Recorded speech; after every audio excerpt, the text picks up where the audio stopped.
You have noticed by now that the more clearly you see, the fewer people you can talk fully to. This is not a complaint, it is merely an observation about a real phenomenon. And I, Friedrich Nietzsche, had a name for what you are.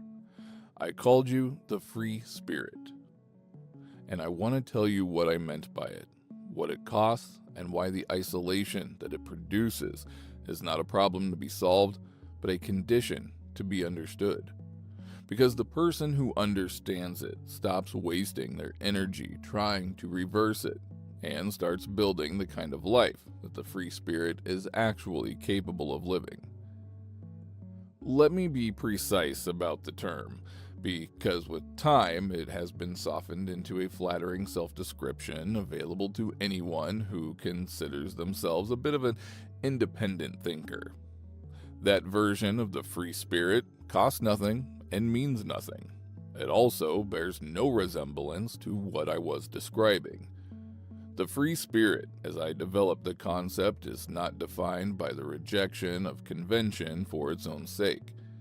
The person who rebels against received ideas simply because they are received has not freed themselves from the herd. They have simply positioned themselves in permanent reaction to it, which means that the herd is still setting the agenda. Rebellion of this kind is the herd's shadow. It has the form of independence without the substance. What I meant by free spirit is something that begins further back and costs considerably more. It begins with the willingness to follow a thought wherever it actually leads, past the point where it becomes socially inconvenient, past the point where it contradicts something the people around you hold with great confidence, past the point where continuing would require you to arrive at a conclusion that no one in your immediate world is going to find comfortable, including conclusions about yourself that you would have preferred not to reach. Most people stop well before this point. They stop at the edge of the socially tolerable and experience the stopping as the natural conclusion of the thinking, which is how the herd's boundaries became internalized as the individual's own. The free spirit does not stop there. They follow the thought, and they pay what following it costs. What it costs, first and most reliably, is the easy companionship of people who have not followed it. This is not a metaphor. I mean it in the most practical sense. The person who has genuinely followed their thinking past to herd's boundaries now inhabits a different intellectual landscape than the people who stopped at the edge. They are not simply disagreeing about conclusions. They are operating from different maps of the terrain entirely. And a conversation between two people operating from genuinely different maps is at a certain depth of divergence structurally impossible. Think of it as a conversation between two people who speak different languages. It is structurally impossible, regardless of the goodwill of either party. You have felt this, the conversation that goes well on the surface and leaves you with the persistent sense that nothing real was exchanged. This is the accurate signal about a genuine divergence in development. You have traveled further than the person you are attempting to speak to. Now, I want to say something about what that distance feels like from the inside, because most people who experience it have been given no honest account of what it is. They have been given two accounts, both inadequate. The first is the account offered by the people around them, that the isolation is a consequence of arrogance. They'll tell you that you are impatient, even mean. The second is the account offered by the free spirit to themselves in their less honest moments, that the isolation is the natural cost of exceptional intelligence. Both of these accounts are wrong, and both of them are damaging in different ways. The honest account is harder than either of these, but it's also more useful than both. I want to be honest with you about the full accounting. I have no interest in offering the free spirit as an attractive identity that the isolation makes romantic. The costs are genuine, and they compound over time in ways that deserve acknowledgement. The first cost is the one I have already described, the thinning of the pool of people with whom genuine conversation is possible. This is experienced as an accumulating series of smaller losses, the friendship that cannot deepen past a certain point, the relationship that requires you to manage your own thinking. These losses do not stop arriving. The free spirit does not reach a point at which they have found all the genuine companions they will ever need. The losses do continue, and the capacity to bear them is something that must be developed instead of hoping to simply grant it along with the clarity of vision. The second cost is the specific kind of self-doubt that the herd's response to the free spirit reliably produces.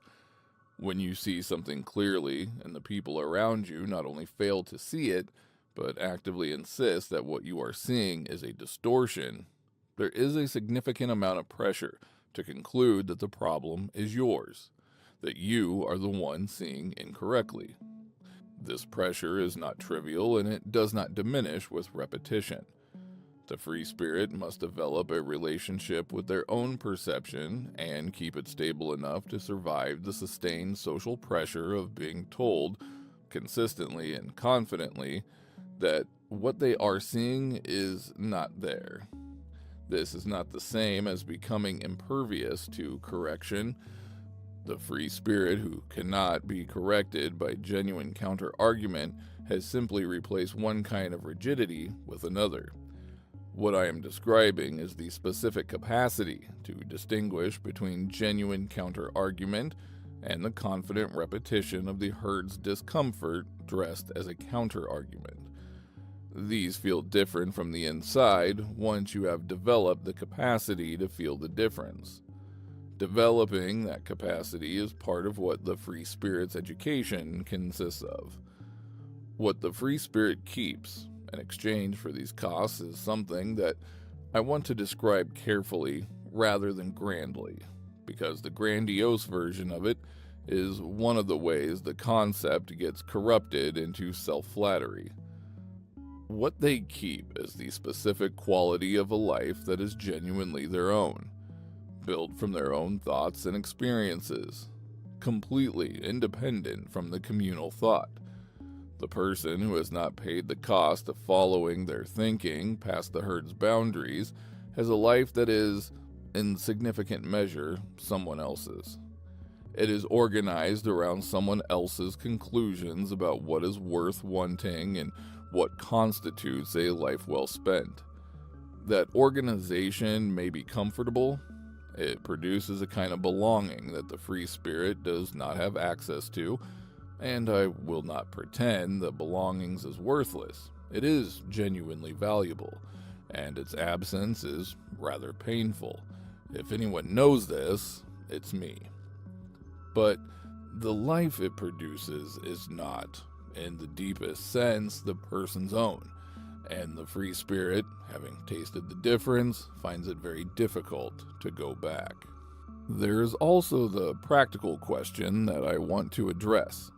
The isolation of free spirit experiences is not a temporary condition that will resolve once they find the right context or communicate themselves with sufficient clarity.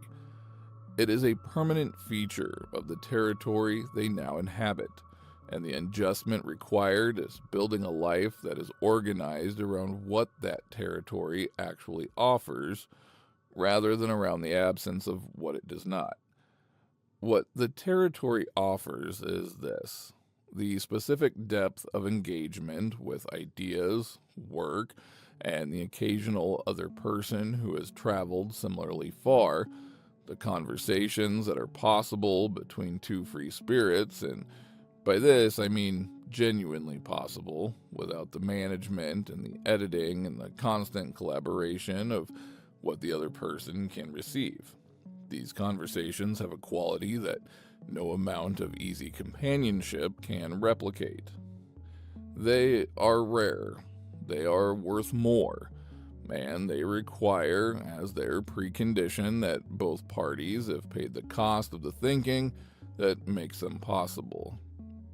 The free spirit who spends their energy grieving the conversations they cannot have with the people who cannot have them is wasting the resource that would allow them to find and build the conversations that are actually available to them.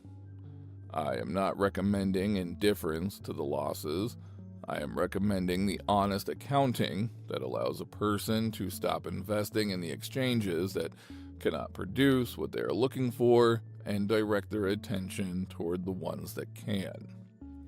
Remember, Zarathustra did not find his people in the marketplace.